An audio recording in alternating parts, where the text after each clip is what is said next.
morning, friends. Good morning. We are excited to have such a great group here for our third and final installment on our class about welcoming newcomers and migrants. At this point, I'm going to turn it over to Alix Janke, who is going to introduce Anton, our guest today. So I invite you, please, to welcome Alix.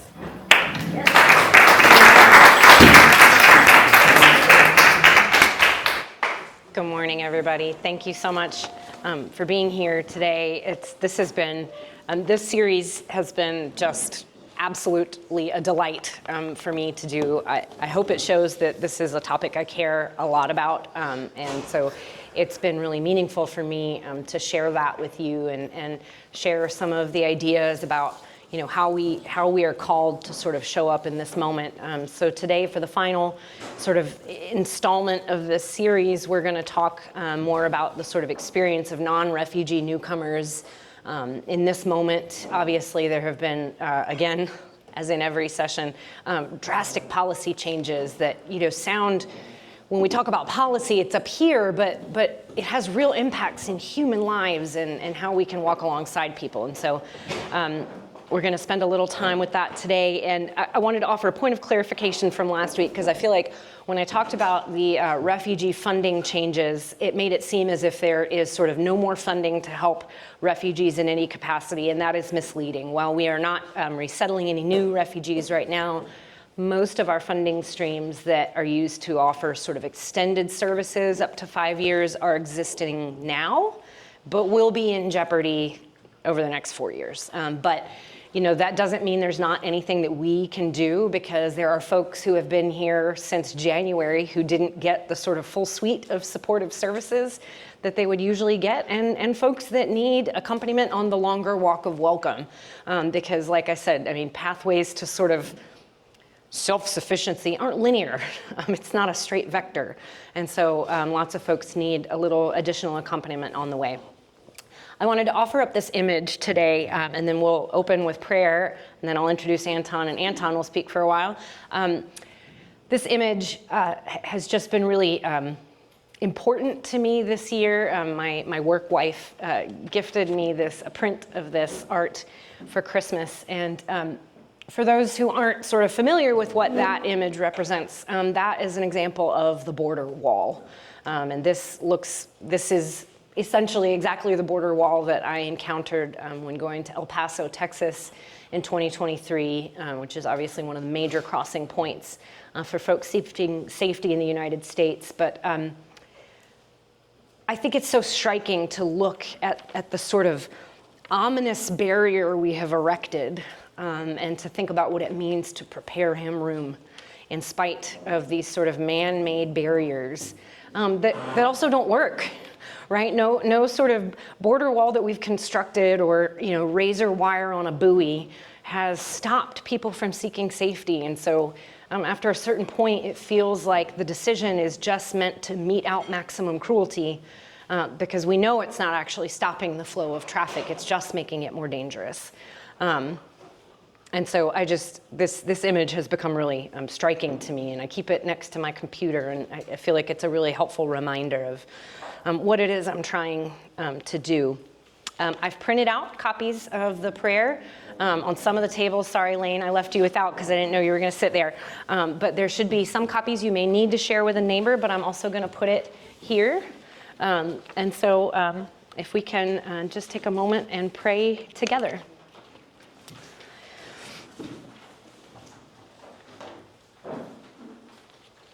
God beyond borders, we bless you for strange places and different dreams, for demands and diversity of a wider world, for the distance that lets us look back and reevaluate, for new ground where the broken stems can take root, grow, and blossom. We bless you for the friendship of strangers, the richness of other cultures, and the painful gift of freedom. Blessed are you, God beyond borders. If we have overlooked the exiles in our midst, heightened their exclusion by our indifference, given our permission for a climate of fear, and tolerated a culture of violence. Have mercy on us. God, who takes sides with justice, confront our prejudice, stretch our narrowness, sift out our laws and our lives with the penetrating insight of your Spirit, until generosity is our only measure. Amen. I'm going to invite Anton Flores-Maisonet up to speak. And actually, I'm going to let you introduce yourself, and you get to decide what are the important pieces of information you want to share. I can say that I've known Anton for nearly 5 years, and we met because of Facebook. Casa Alterna, which is his organization that he founded that does a lot of things to sort of welcome and accompany migrants on their journey and believes in a love that crosses borders. During the pandemic, started a ministry of accompanying folks who were being released from Stewart Detention Center that are transiting through the Atlanta airport. ICE essentially drops them off at the curb with a vaya con Dios, and occasionally arrangements made through families for travel, but very little else. And so Anton began this work of compassionate accompaniment at the airport for those being released from detention. And it was the pandemic. I was home, postpartum, needing to feel like something I was doing was tangibly affecting another human life. And so I started volunteering. And it literally changed the course of my life. I hope you know that. Because then about a year and a half later, Anton approached me and said, you know, there's sort of a sea change in what Casa Alterna is doing, and that it was time for that work at the airport to sort of become its own independent entity, at which point he asked me if Inspiritus would be willing to take it on. And so at that point, I sort of facilitated the process of making the group that's now known as Team Libertad a program of Inspiritus, but it's born out of Anton's work.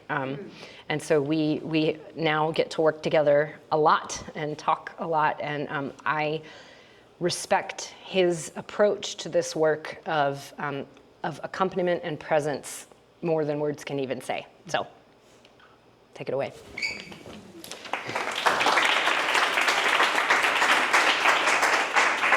We'll just scoot this back.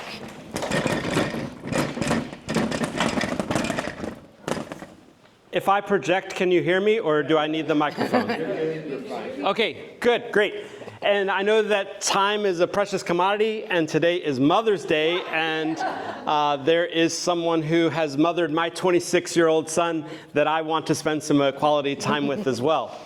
So, in that in mind, I also just want to make one more connection. I did move back to DeKalb County in 2019. I'm a graduate of Stone Mountain High School, but lived for 26 years in LaGrange, Georgia. And the last church I was a part of was St. Mark's Episcopal down there. And so if anyone knows anyone from St. Mark's, please send my greetings.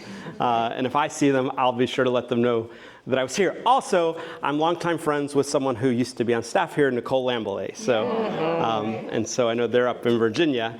But yes, so it's a pleasure to be here. Casa Alterna started in 2006. I was a college professor at LaGrange College, left that because I wanted to live a life of solidarity with immigrants who had no lawful status. And we wanted to start an intentional community, and we did. From 2002 to 2015, lived in a deeply intentional community with immigrants from Guatemala and Mexico. During that time, we also started El Refugio, which is a hospitality house outside of one of the largest detention centers in the country, Stewart Detention Center in rural southwest Georgia.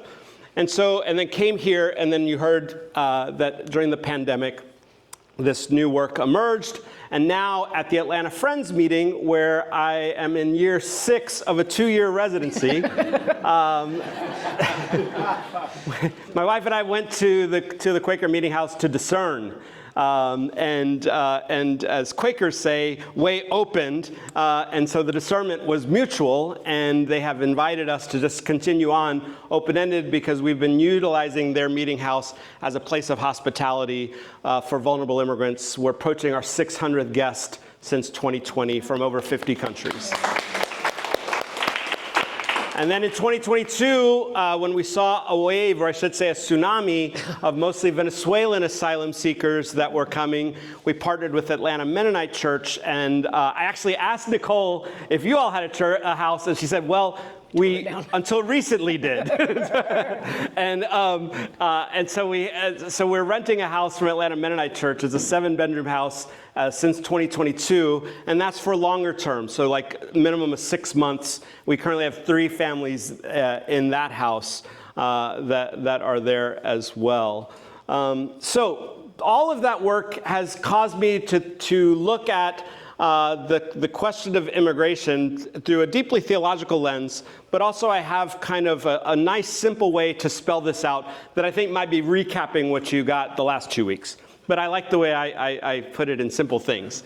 And also, let me just say, because I brought a young man with me. I don't see him right now. He might have stepped out, Emmanuel. And translating, I hope I wasn't interrupting, but I was translating during the sermon and the scripture readings. And boy, the story of Easter and the story of migrants and the story of Emmanuel, God with us, although God just stepped out of the room for a moment, is a pretty powerful one. So here's the way I look at this. That if we're the path of death, the systems of death are the forces of displacement. These are things that you all talked about. You're talking about refugees. So I'm not going to rehash and ask you all, what are the forces of migration or the push factors that displace people from their home. But it leads them into a proverbial, if not literal, desert, the journey. Right? This time of testing, this time of trial, this time of not knowing where one's final destination might be. Once they begin that journey, though, there's another thing that begins to happen all too often.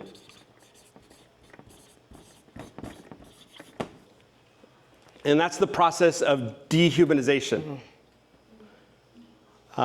We can think of all of the less than human words that we give to immigrants with or without legal status. And that is a part of, and I don't know if there's a word for this because we call it what's dehumanization, but I think it's also like denying that which is the divine imprint in each person, right? That of God which is in every person. Like we don't acknowledge or recognize, that part of the individual. And so the fact that I love is that so many are called Jesus, Jose, Maria, or God with us, Emmanuel. Like it's an invitation to remember who these individuals are. But I've never said this before, so this goes to show how quickly things are changing. I want to add a new D that I've never added, that I've never used in here, because I think it goes beyond dehumanization.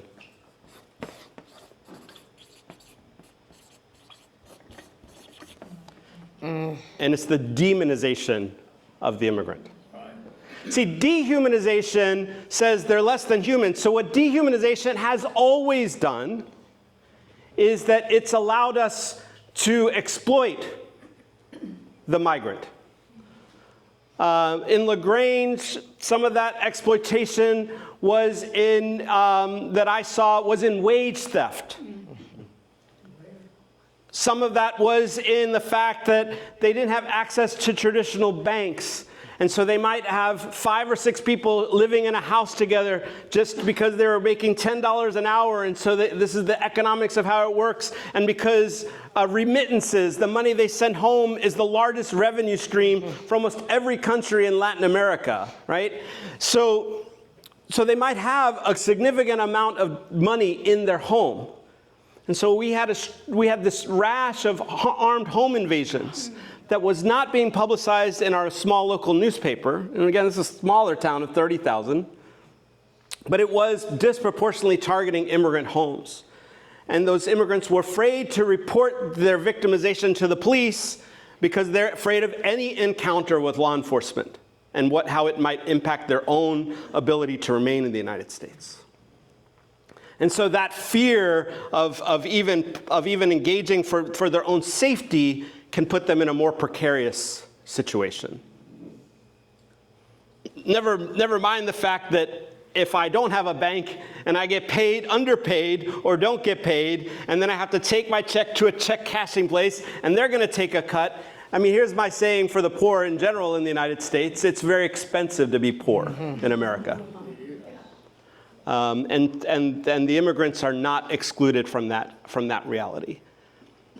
And when we add the dehumanizing factors of the poor, of those who live in poverty, of those who are here without status, these things hold true. But demonization is now not just seeing them as something less than human, but it's actually projecting upon them an evil nature. That not only are they something less than human, but that they are actually the embodiment of something that we should fear. Right? And we definitely know that the current administration has excelled at this, to the point that even without due process and without abiding by our own Constitution, we have individuals at a prison in another country, not even their own country, where there's no hope of being let out, where they're not allowed to have any type of human interaction. But under the justification that we've demonized a group of people as though they were part of some criminal element of one particular country, but have said that anyone that has a specific type of tattoo or of a particular country can be summarily seen as such without a judge weighing any evidence. So that's like a living example of what that demonization might look like.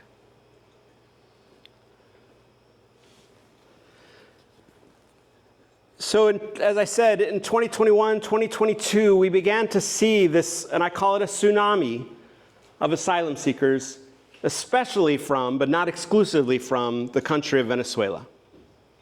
And the way that it works with so many asylum seekers is that when they arrive at the U.S. border or at a U.S. airport, but in most commonly at a border, they turn themselves in and they say, I have fear of returning to my country.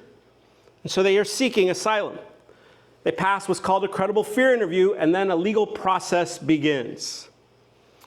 But most of the nearly 600 folks that we've welcomed had a family member already here, a friend already here, or the friend of a friend, and they were going to be staying with that person, at least transitionally, as they begin to adjust to the new reality and then begin to prepare to defend their claim of asylum. But the Venezuelans that we began to see began to say, the friend of a friend already has 8 people living in their apartment, and I have no place to go. And so it became a tsunami. Unfortunately, what's happening now is that tsunami is coming back, and the undertow is now drowning these individuals. One of the things that we've done, and if you want to get involved with us, this is our link tree that shows you all the ways that you can get involved with our work and how you can sign up. It also has our website, which has a way to sign up for our newsletter, our e-newsletter, if you would be interested. Don't forget the dot in between the T and after the R and the link tr.e. So with the pandemic arose the need and the opportunity to offer hospitality. I've got 2 more D's here in a second here. But the need to offer hospitality. Hospitality has always been at the center of Casa Alterna. It is, to me, the best way to be an antithesis of dehumanization. Right? That is our name, actually. Alterna comes from Walter Brueggemann and his writing in the Prophetic Imagination, where he calls about the prophetic community being an alternative to the systems of domination. And so what I'm always trying to figure out how to do is, regardless of what culture and policies are saying, what is the gospel alternative? And whatever the gospel alternative is, I was just speaking with one of your members, Laird. I don't remember her first name because Zoe's her. Tracy. Yeah, and I was telling Tracy that I recommended that her daughter read The Long Loneliness by Dorothy Day.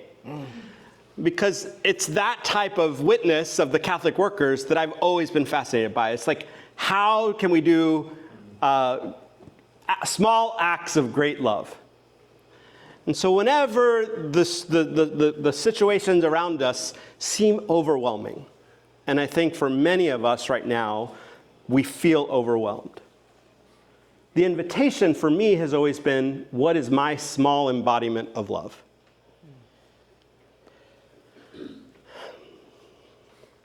And so hospitality has often been that way. And so as I was sitting in the sermon, I've never done this before, but this whole Easter series is about the juxtaposition between death and life. And I think it's not meant to be a dichotomy. There's something about Saturday that is that wrestling, and I'm part of the Peace Church, so this nonviolent struggle to see that life has and love has the ultimate word. And so I was sitting there thinking, well, wow, I'm going to give them these D's that talk about the systems of death. What do the systems of love look like, and how have we tried to embody that? And so I've come up with 3 right now that'll grow. Again, I'm working with you all. Lodging, love, and liberty. Where there's displacement, we try to be a place of welcome. Whether that's a physical place or a spiritual place, whether it's sanctuary in the physical structure of it or sanctuary just in the interaction of what we have. And love is obviously the greatest force against dehumanization and demonization. And liberty is what we all seek, like it's a mutual liberation. Those who perpetuate these systems are in their own form of hell, if I can use that word, in need of liberty as well. The other D's here, by the way, are detention and deportation. Which again, now, we're seeing something we've never seen before, self-deportation. So when I knew that the new administration would begin, a friend invited me to go with him to Mexico. And decided to go with him to Mexico to just kind of pull away. He's a researcher on immigration enforcement. He'll actually be visiting me. He lives in Baltimore, but he'll be visiting and doing a presentation at the Atlanta Friends meeting in June. And so we pulled away to just kind of figure out what's happening. And again, my question in the pulling away and the retreating was, what is the invitation to be an alternative? And my problem is I came up with too many ideas, and so now I'm like too busy. But there's 2 that we've been doing, and 1 that I want to really highlight. So one real quickly that we've been doing is, I had an attorney who told me that the beginning of the administration for the immigrant is much like the beginning of COVID. And if you remember, in the beginning of COVID, we didn't know how dangerous it would be, so the advice was to shelter in place. And so that's what she was telling all of her clients. And so my thought was, if you got to shelter in place, then how do you get food? So one of the things that we've been doing is we've been doing a Sunday food distribution at an apartment complex, a very large apartment complex, mostly comprised of recently arrived and vulnerable immigrants in the south end of Decatur. And we're distributing food at no cost to about 50 families. And it's been a wonderful experience, but I'm not here to talk about that. I want to focus more on the other thing that I've been doing, because the other thing that I've been doing, I really think has the possibility of being replicated, and I think is a much more prophetic witness for our time right now. And that is that if you were to go just adjacent to the Garnett MARTA station, so in downtown Atlanta, you have an unnamed building, no label on the outside, that is, I think, 3 or 4 stories tall. And it is the field office for Immigration and Customs Enforcement. And it's also one of 2 immigration courts in the city of Atlanta. And the reason you would know this isn't because it wouldn't be because there's a sign out there. But if you go there, about 5 o'clock in the morning, you'll begin to see individuals line up outside the gates. By 7:30, there'll be a line of 75 people out there. The building doesn't open until 8 o'clock. So what a group of us have been doing for the past 2 months is Monday through Thursday, we have been going down there, and this is my theology. I have been intentionally calling this compas, which is a Spanish word for companions, compas at the gates of ice. You might understand why I'm talking about the gates of ice, because Peter, the first pope, right, was called rock because the church, I will still establish my church, and the gates of hell shall not prevail against it. This is a place of hell for people. This is a place where over 85%, where 100% of the folks in this line are in deportation proceedings. And over 85% of them will eventually lose their case.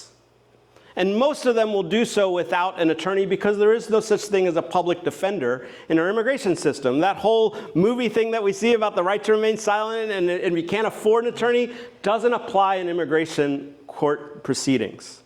Even when we deprive someone their liberty and they're at the now overcrowded Stewart Detention Center where folks are sleeping on the floor, those individuals aren't even entitled to a public defender. So over 85% of these individuals are facing imminent deportation. It's not a matter of if, it's just a matter of when. So imagine you are a newcomer in this country. You have no right to due process. And you are facing this massive Goliath building alone. What we do is we walk alongside them just as impotent, just as powerless, but we place ourselves there because that's where fear is the greatest, and therefore that's where love can also be its greatest. So here's what we do. I come with a reusable bag, grocery bag, stuffed with breakfast bars and little red cards. Probably the most subversive thing we do that lets them know what their constitutional rights are if ICE were to come to their home. Do not open your door. You have the right not to speak. Do not sign anything until you've spoken with an attorney. We give that out freely to everyone who's there, just letting them know that if this is still a country that's guided by the Constitution, these are your basic rights. Then I give this big speech, and I just basically say who I'm not. I'm not an attorney. I don't represent the government. I am here in solidarity with you. I see the humanity in you. I thank you for your presence. And in this brief encounter, the only thing I can offer you is the knowledge that you are not here alone. And so usually with just 3 or 4 of us there, we're just offering accompaniment. When folks are having to fill out their forms, if they don't understand the technology involved, or if they're not literate in English or their home language, we help them fill out the forms. If they're really confused, and think about the anxiety that is just in this place, so just trying to be a calming presence. But being there has been eye-opening. I don't know, is anyone familiar with this area that I'm talking about, Garnet MARTA Station? The Greyhound bus station. Yeah. There's a number of shelters for the unhoused. It's Atlanta's most precarious, I think, square half mile. I mean, it's a really, really unique place. I often tell myself this, but this is my weird personality, that when I retire, I could be the chaplain of just that little area, right? One of the things that I've seen new that I had never seen before, and I've been doing this for almost 20 years, is individuals coming to this building asking to be deported, turning themselves in. A Jamaican gentleman with a large suitcase, actually believing that by just turning himself in, they would take him to the airport. Oh. 2 cousins from Venezuela. Their work permits had been revoked. They had lost their jobs.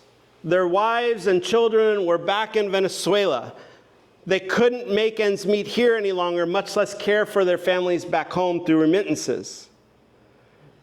And the policies and the weaponization of law enforcement now to be deputized to collaborate with ICE has terrorized them.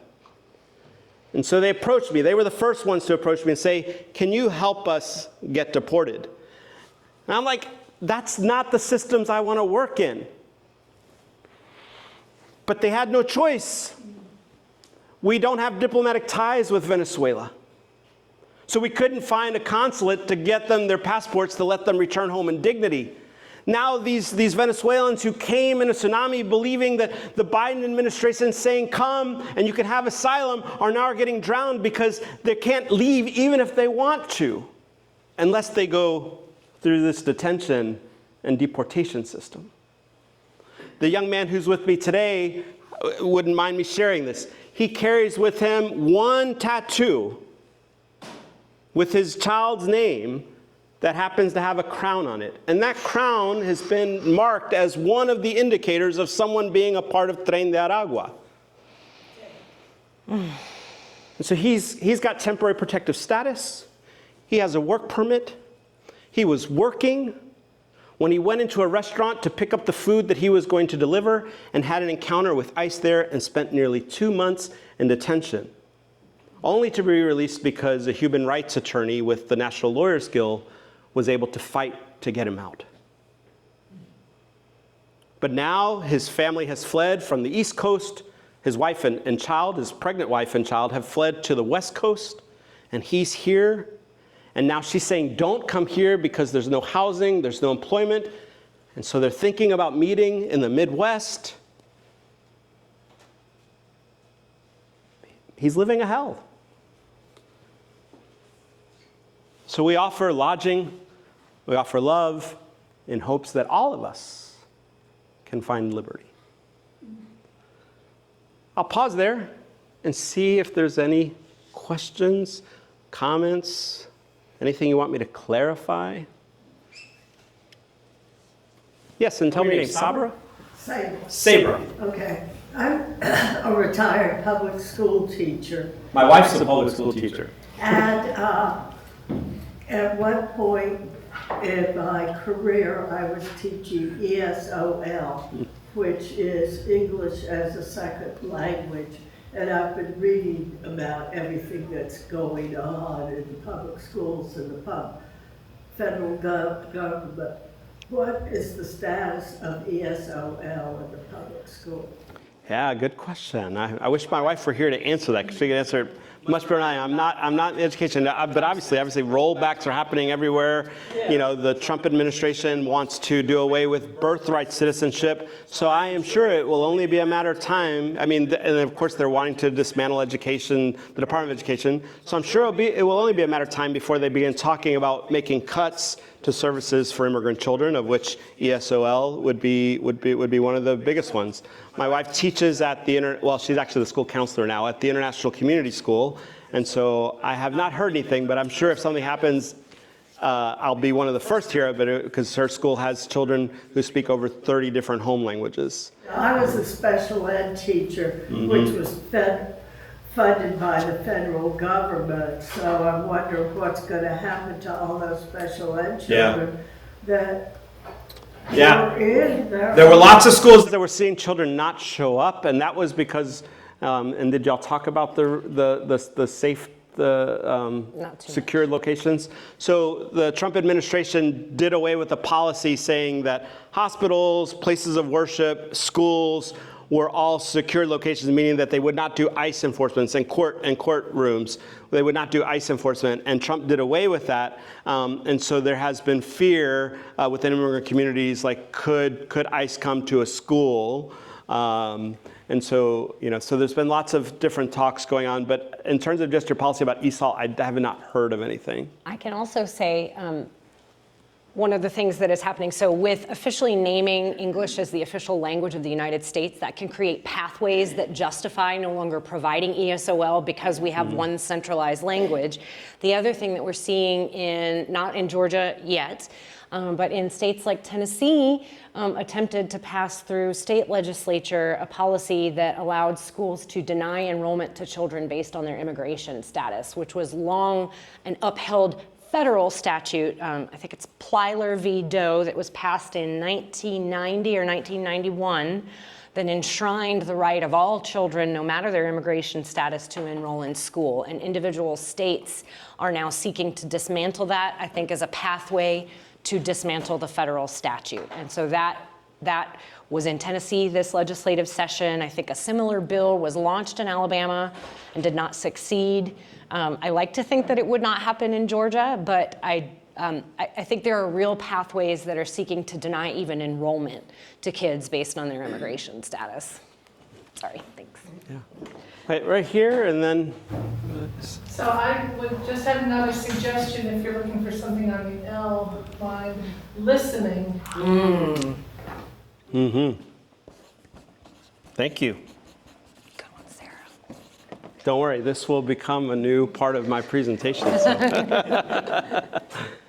Over there, yes. I was thinking, I'm not 100%, but I thought I read something about ICE storming the school and the school fighting back, and they were saying they were doing a wellness check. Is that? Yeah, there was that, where the school system actually wrote a very harsh response. But So there was, at the very beginning of the administration, there was, in Chicago, people thought it was ICE coming to a school and there was big uproar, but it turned out it was Secret Service, which is even weirder. But it is the case that immigration enforcement have started showing up to schools and to residences, doing welfare checks on unaccompanied immigrant children, which, I mean, we all know wellness is the last thing on their mind. It's an intimidation tactic, and so yeah. well, yeah, and even here in Metro Atlanta right now, there's a big campaign for a young woman. First name is Jimena, or I think that's how you say it because it's an X. I would say Jimena. Is that right? Yeah. And who has lived in the U.S. since she was 4 years old. Graduated from a Northwest Georgia high school. Was on the track and field team at Oglethorpe. And her father, a few weeks ago, was detained by law enforcement for minor traffic infraction and is in detention facing deportation. And then 2 weeks after him, very similar, a stoplight infraction got her pulled over, and now she is being held at Stewart Detention Center. So there's been a large campaign to try to get her released. The interesting thing is, for those of us who've been doing this for many years, it's reverberating. It's very similar to a case of a young woman named Jennifer Colodal, who was a Kennesaw State college student. Very same thing, minor traffic infraction, found herself detained during the Obama administration, and the upsurge, like a rally call for her release, got her released, and she was able to get deferred action for childhood arrivals, so some relief from deportation. But there seems to be no, now there seems to be no way to kind of shift that barometer and put pressure. But time will tell, but it's an active, ongoing campaign right now. Yes. Two things. One, I had a contribution also to the whiteboard. It's sort of a synonym of dehumanization, and that would be desolation. If you pronounce it desolation, depriving someone of their soul. In effect, failing to recognize that they have a soul. The other Like it. Yeah, one I did this a week or so ago, quoting from Robert Frost, the quintessential rural American poet from New England, so all that. And the poem then was The Road Not Taken. I wanted to quote a few lines that I remember from the entire poem. The poem is called Mending Wall. And Frost lived when he wrote the poem next to a sort of crotchety old guy, and their property line was defined by rock walls, because New England is full of rocks, and they take them up and they make walls out of them. And every summer the guy would position the rocks that had fallen during the winter and put them back, and then the same routine year after year. And finally, Frost is talking to his neighbor and asking him, what's the point of all this? And the man says, good fences make good neighbors. And Frost, of course, is skeptical about this. And he asks himself, when we do this, when we build walls, what are we walling in and what are we walling out?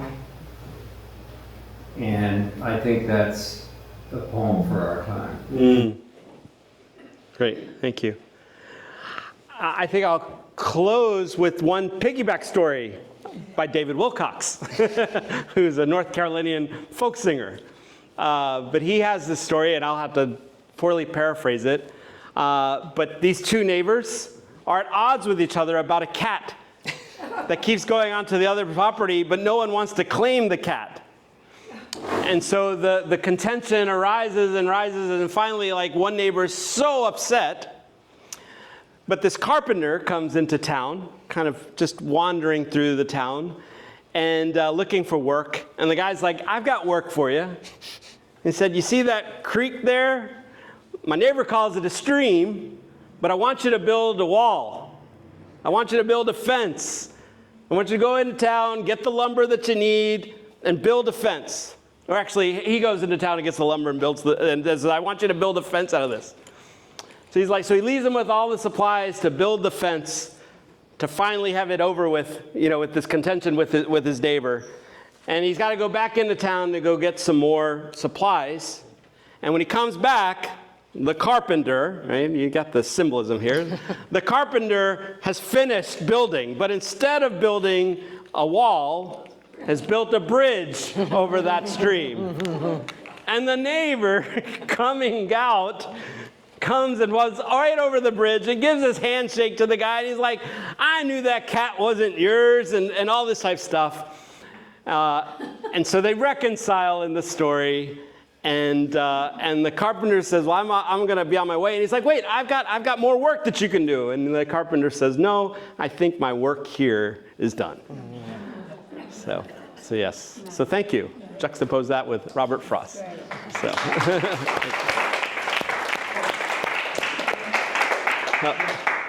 On a personal basis, when you were here last time, you had just, I think you were with the Friends at that time, and I weren't sure how long you were going to be here. And every time I drive down to Cab Avenue to come to this church, I remember you. Oh, thank you.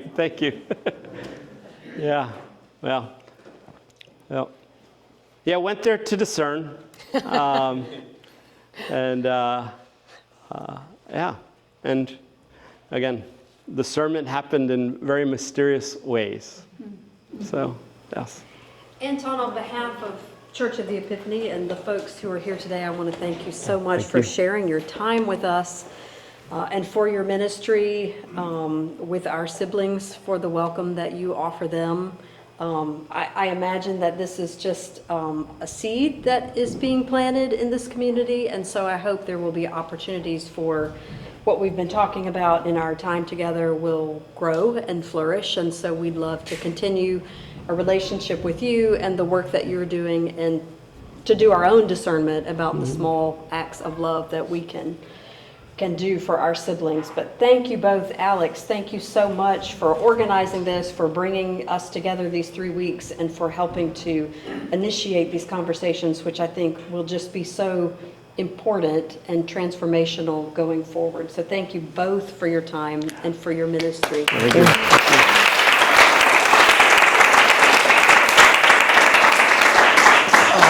I mentioned today in church, but if you missed the announcements, this 3-part series has been filmed. Thank you so much to Paul for your stewardship of that. And all of the sessions are now online, so if you have missed one of them, want to catch up, want to share it with somebody in the community who's also wrestling with these issues, I hope you'll do that. And I hope you'll watch this space as Alix and I and others in the community continue to put together plans for how we can take action. So thank you all for your faithfulness in being here and for your faithfulness in the wider world. Hope everybody has a great week. Thank you.